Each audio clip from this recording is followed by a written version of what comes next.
Shocking, callous betrayal. Guys, it's going down. The DNC has done the unthinkable. They asked their staffers to go back to the office for 5 days a week. Oh my God, the inhumanity. I'm not making this up, y'all. And if you needed a pick-me-up, feel-good story for today about how you're winning for the country, the opponents who run the campaigns of everything DNC are pissed they have to go after work because it's a callous decision. Y'all, get your popcorn ready right now. Let's dive right in. Everything will be linked. Of course, hit that like button, subscribe to the channel, and turn the notification bell on because if you want to save this country, this is the way to do it, baby. Highlight the inequities of your political opponents about the fact that they bitch and moan about not going to work, and it's a callous, shocking betrayal of a decision. Y'all, let's jump right over to it. I'm not going to bury the lead on you. Listen to this.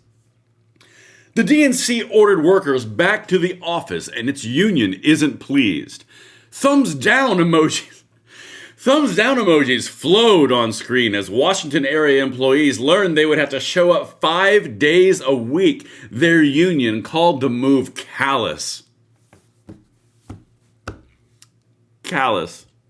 Working 5 days a week in a full-time job at an office. Callous. Y'all, these are your opponents. These are the people who think they have a better vision for America. They're going to take us into the new age of America. It's a callous, shocking, and betrayal decision to show up at an office for 5 days a week.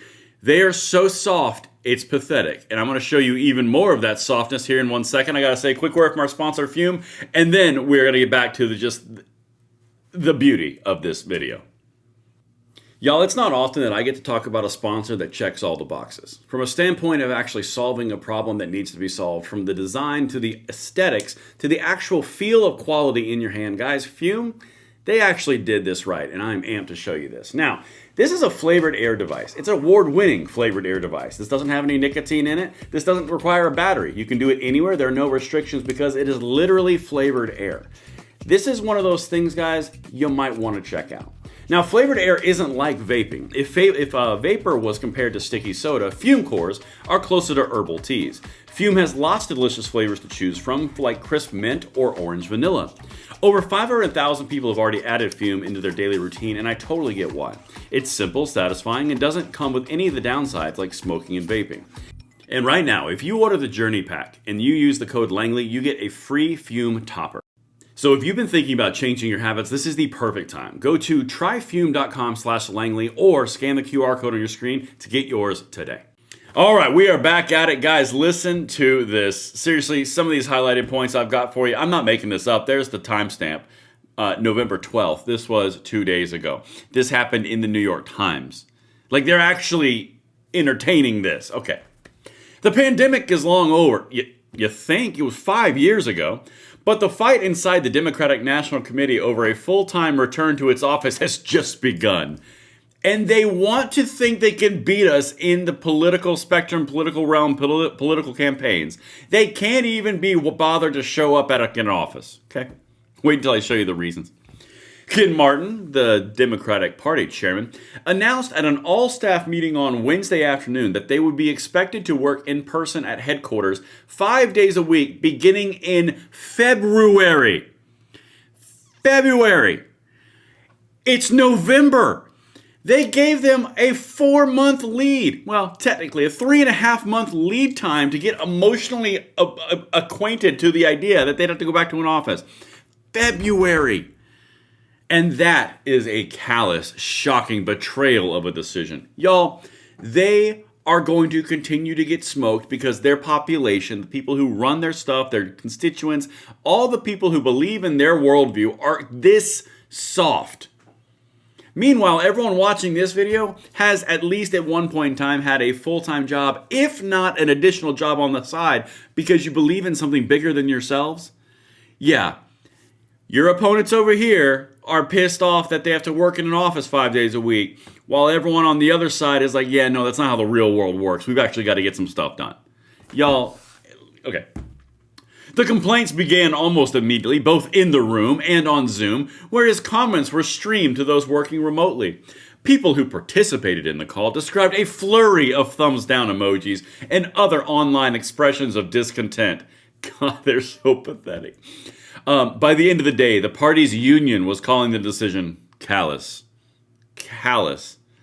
To work in an office where you're getting paid full-time with healthcare benefits, and that's a callous decision. God, they're so soft. At one point, Mr. Martin responded to the frustration being aired by his employees and said that if the DNC staff members did not like his return to work policies, they should consider finding another job elsewhere. I'm going to give Ken Martin, the chairman of the DNC, a little bit of an attaboy. Way to find your balls and say to the people that you're paying, if you don't like the new rules, you don't have to be here, instead of acquiescing to the softest humans on the planet. So he gets credit for that. They still are sucking, but it's still funny. Many DNC officials are currently expected to work at least 3 days a week in the office. Ooh. The leadership of the union representing DNC staff members, which is part of the Local 500 or the Service Employees International Union, issued a statement to the New York Times on Wednesday calling Mr. Martin's remarks shocking. It's callous and a betrayal to ask them to go into work for 5 days a week as full-time employees. And then when the DNC boss goes, yeah, you can always work somewhere else, that is a shocking thing to say. They're so soft. It was shocking to see the DNC chair disregard staff's valid concerns on today's team call. The union's leadership wrote, DNC staff worked extremely hard to support historic wins for Democrats up and down the ballot last Tuesday, and this change feels especially callous considering the current economic conditions created by the Trump administration. Oh my God. The fact that some employees of certain Democratic campaigns and organizations have unionized has caused some quiet consternation among party leaders, even as the party broadly embraces organized labor. I am shocked. I'm a little bit appalled.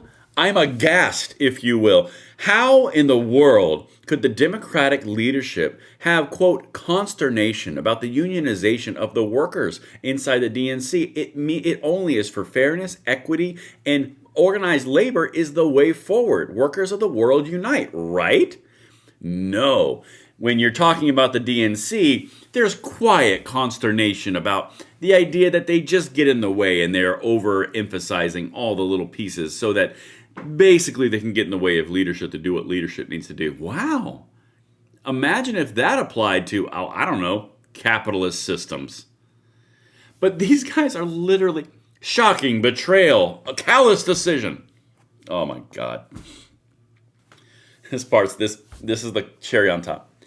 At another point during the meeting, one DNC staff member argued to Mr. Martin that the party had won the 2020 presidential election with everyone working remotely and could do so again in 2028, according to two people who participated in the meeting and the party staff union. Hey guys, knock knock, who's there? What happened in 2024? Do you have the House? Do you have the Senate? Do you have the White House? No, you don't. You don't have any semblance of power at all. You're an eye roll. The entire DNC party is literally a party of Karens that no one wants to deal with. And this is your big pitch. We did it in 2020. Why can't we do it in 2028? Because you didn't do it in 2024, numbnuts. I mean, like, literally, guys, these are the people who are going to defeat you. These are the people who are going to work harder than you and grind harder than you. Do you think these are the people, honest in all reality, that are going to work their fingers to the bone? Do you think they're going to do something for something bigger than themselves? Or do you think they're going to stay home, clock in, clock out, be in their PJs, order their Grubhub, do whatever they want, make a little feel-good meeting, make a great infographic about how men are evil and the Democrats are the only way forward and the Zohran Mamdani socialism is the way forward? Y'all, I do a lot of work to try to make it very clear that you have everything going for you. The wind is at your back and you can save this country. And I just really thought that this was something you guys needed to know because it is, after all, callous, a betrayal, and shocking to ask them to go back to work 5 years after a pandemic. I hope you enjoy. I'll see you guys on the next one.